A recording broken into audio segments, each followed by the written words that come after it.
নিজে বাবা হয়ে সালাত আদায় করে না, ফজরের সময় ঘুমায় থাকে, সন্তানও তো ঘুমায় থাকবেই, এটাই স্বাভাবিক।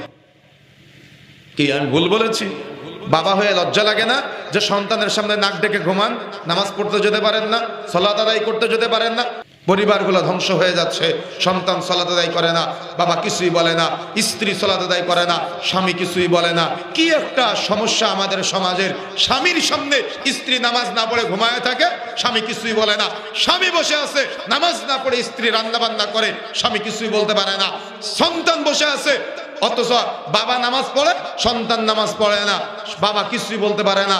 কি একটা সমাজ আজকে আমাদের! এই সমাজ আমরা চলতেছি ফিরতেছি, উঠা বসা হচ্ছে, কেউ কাউকে কিছুই বলে না, চলতেছে এগুলা। অথচ ইসলাম কত চমৎকার ধর্ম, ইসলাম কত সুমহান ধর্ম। আপনার প্রকৃত বন্ধু হলো আপনার রব, আপনার সৃষ্টিকর্তা, আপনার আল্লাহ, যার সাথে আপনি কথোপকথন করবেন।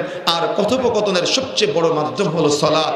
যখন আপনি সালাতে জেনে বুঝে আপনি রবের ইবাদত করতে পারবেন, আর আপনি বলতে পারবেন আলহামদুলিল্লাহি রাব্বিল আলামিন, সমস্ত প্রশংসা আল্লাহ তোমার জন্য, তখন আপনার রব আপনার উপরে সন্তুষ্ট হয়ে আপনার কথার জবাব দিয়ে বলে হামিদানি আব্দি, আমার বান্দা আমার প্রশংসা করলো।